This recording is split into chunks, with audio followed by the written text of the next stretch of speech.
திருமா மீது கடும் அதிருப்தி, விசிகாவில் வெடித்த பூகம்பம். தேர்தல் முடிவுகளுக்கு அப்புறமா திமுக தலைமையிலான கூட்டணியை காப்பாற்றும் வலிமை எனக்கு இல்லை அப்படின்னு விசிக தலைவர் தொல் திருமாவளவன் விவரித்திருக்கும் நிலையில RSS பெற்றெடுத்த பிள்ளைதான் விஜய் என்று சொன்ன திருமா இப்போ அந்த பிள்ளைய சீராட்டி தாளாட்டி வளர்த்தெடுக்க போகிறாரா? இப்போது அம்பேத்கர் பெரியார் எல்லாம் எங்கே போனார்கள் அப்படிங்கிற விமர்சனம் விசிகாக்குள்ளேயே இப்போ எழுந்திருக்கு. இதை உறுதி செய்யற விதமா விசிகாவோட முன்னாள் MLA பனையூர் பாபு கட்சியிலிருந்து விலகிறதா அறிவிச்சிருக்காரு. திருமாவளவனோட அணுகுமுறையை குறிப்பிட்டு அவர் மீதான அதிருப்திக்கான காரணங்களையும் பட்டியலிட்டிருக்காரு. அத முதல்ல சுருக்கமா பார்க்கலாம். சமீப காலமா விசிக தலைவர் தொல் திருமாவளவனோட செயல்பாடுகளும் அரசியல் நிலைப்பாடுகளும் எனக்கு பெரிய வேதனையையும் வழியையும் தருது. ஒரு தெளிவான நிலைப்பாடின்றி அடிக்கடி தடுமாறுவது அவரது இயல்பே கிடையாது. நேற்று ஒரு நிலைப்பாடு, இன்று ஒரு தொலைக்காட்சி சேனலில் ஒரு நிலைப்பாடு, நாளை செய்தியாளர் சந்திப்பில் வேறொரு நிலைப்பாடு, அதுக்கப்புறம் இரவில் சமூக வலைத்தள நேரலையில மீண்டும் முரணான ஒரு நிலைப்பாடுன்னு தொடர்ந்து முன்னுக்கு பின் முரணா பேசுறது அரசியல் களத்துல தொண்டர்களிடையே பெரும் குழப்பத்தை உருவாக்கி இருக்குது. நேற்று வர ஒரு நடிகரை RSS மற்றும் பாஜக பெற்றெடுத்த பிள்ளை அப்படின்னு கடுமையா விமர்சித்த திருமா இப்போ அதே பிள்ளைய தத்தெடுப்பது போல நிலைப்பாட்டை எடுத்திருக்கிறது. அவரோட இறுதி காலம் வர சமரசமின்றி கட்டி காத்த கொள்கைகளும் கருத்தியலும் தடமாற தயாராகிவிட்டார் அப்படிங்கறதே இப்போ அப்பட்டமா வெளிப்படுத்துது. விசில் அடிப்பவர்கள் எல்லாம் திரையரங்குக்கு தான் போகணும், சட்டப்பேரவைக்கு வரக்கூடாது, அவங்க பெரியாரும் அம்பேத்கரும் பேசிய அரசியலையும் கொள்கைகளையும் வீழ்த்துவதற்காக வந்தவர்கள் அப்படின்னு சூளுரைத்த திருமாவளவன் இப்போ அவங்களோடையே கைகோர்க்கவும் இயக்கத்தோட கொள்கைகளை மழுங்கடிக்கவும் உட்படுவது முரண்பாட்டோட உச்சமா தெரியுது. ஆட்சி அதிகாரங்கள் வரும் போகும், அது நிலையான ஒன்னில்ல. அரசியல் தளத்துல மக்கள் சித்தாந்தங்களை விட கவர்ச்சியின் பின்னால் ஈர்க்கப்படுவது ஆபத்தானது அப்படின்னு அம்பேத்கர் கடுமையா எச்சரிச்சிருக்காரு. ஆனா இன்று அந்த அபாயகரமான திசையில தான் பயணித்து கொண்டிருக்கிறோமோ அப்படின்னு பயமா இருக்குது. கொண்ட கொள்கையிலையும் எடுக்கும் நிலைப்பாட்டிலையும் உறுதியா இல்லாம அடிக்கடி நிலைப்பாட்டுகளை மாற்றி குழப்பத்திலும் அவநம்பிக்கையிலும் செயல்படும் ஒரு தலைமையின் கீழே இனி என்னால பயணிக்க முடியாது அப்படின்னு என்னோட மனசாட்சி உணர்த்துது அப்படின்னு கொந்தளிச்சிருக்காரு பனையூர் பாபு. இதே போல விமர்சனத்தை முன்வைக்கிற விசிக நிர்வாகிகள் சிலர் சொல்லும் போது எப்போதுமே முடிவுகளை தெளிவாய் எடுக்கக்கூடியவர் தான் திருமாவளவன்.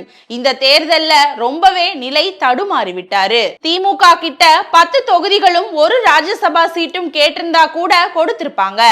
ஆனா ஏதோ அதை அழுத்தி கேட்கிற நிலையில அவர் இல்ல. அதனால போனதும் காப்பியை குடிச்சிட்டு 8 சீட்டுக்கே ஓகேவும் சொல்லிட்டு வந்துட்டாரு. அதே சமயம் ஆலூர் ஷானவாஸ், பனையூர் பாபு போன்றவங்க திமுகவோட அனுதாபிகளா இருக்கிறாங்க.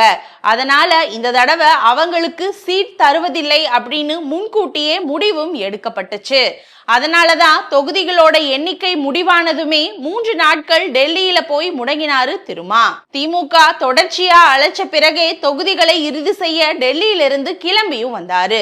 தொகுதிகள் முடிவானதுமே அலைபேசியை அணைச்சு வச்சுட்டு ஓட்டலா மாறி மாறி ஓடிட்டு இருந்தாரு.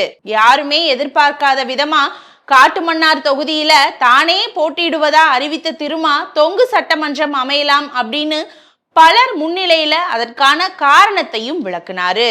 இது திமுக தலைமைக்கு தெரிந்ததுமே அவங்க டோட்டல் அப்செட். திருமா சட்டப்பேரவைக்கு வந்தா அவரோட சிதம்பரம் மக்களவை தொகுதி இடைத்தேர்தலுக்கு மீண்டும் 50 கோடியை யார் செலவழிப்பது அப்படிங்கிற கேள்வி திமுக தரப்புல எழுப்பப்பட்டுச்சு.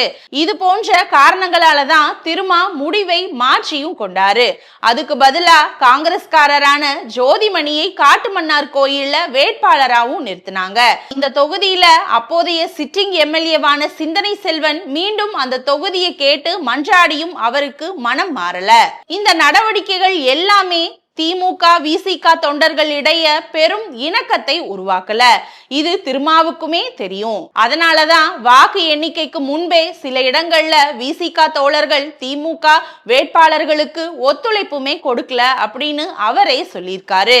விசிக கேட்ட தொகுதிகளை திமுக கொடுக்கலை அப்படின்னு சொன்ன திருமா, பல்லாவரம் கேட்டோம் பண்ருட்டியை கொடுத்தார்கள், அரூரை கேட்டோம் அரக்கோணம் கொடுத்தார்கள் அப்படின்னு புலம்பினாரு. ஆனா அப்படியெல்லாம் கேட்கலன்னு திமுக தரப்புல இருந்தே எங்களுக்கும் சொன்னாங்க. அப்படியே கேட்ட தொகுதிகள் கிடைக்காவிட்டாலுமே ஷானவாசுக்காக அவரது சிட்டிங் தொகுதியான நாகையாவது கேட்டு வாங்கி இருக்கலாமே. 20 வருடங்களுக்கு மேலாக கட்சிக்காக உழைத்தவர்களை விட்டுட்டு காங்கிரஸ்காரரை வம்படியாக இழுத்து வந்து நிறுத்த வேண்டிய அவசியம் என்ன வந்தது?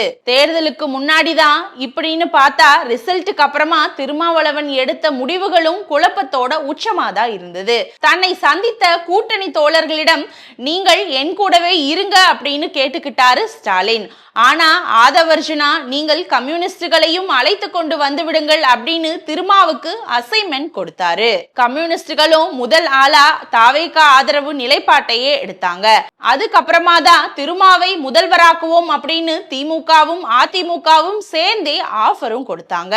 அதனால தன்னோட முடிவை அறிவிக்காம தாமதப்படுத்திய திருமா இது விஷயமா கம்யூனிஸ்டுகளிடமும் பேசினாரு.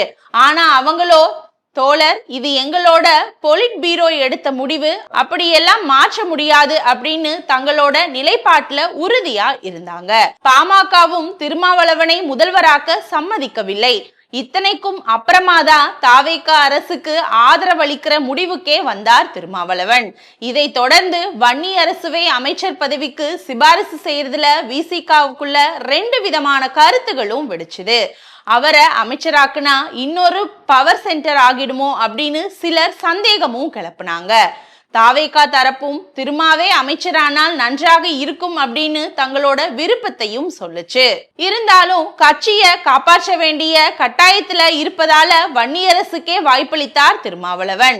இனி என்ன நடக்க போகுது அப்படின்னு தெரியல அப்படின்னு சொல்லி முடிச்சாங்க அந்த விசிகாவோட முக்கிய நிர்வாகிகள். விஜய் சினிமா தியேட்டர்ல விசில் அடிக்கட்டும், சட்டமன்றத்துல விசில் அடிக்க வேண்டாம் அப்படின்னு சொன்ன திருமாவளவன் இந்த விமர்சனங்களை எல்லாம் எப்படி சமாளிக்க போகிறார் என்பதை பொறுத்திருந்து பார்ப்போம்.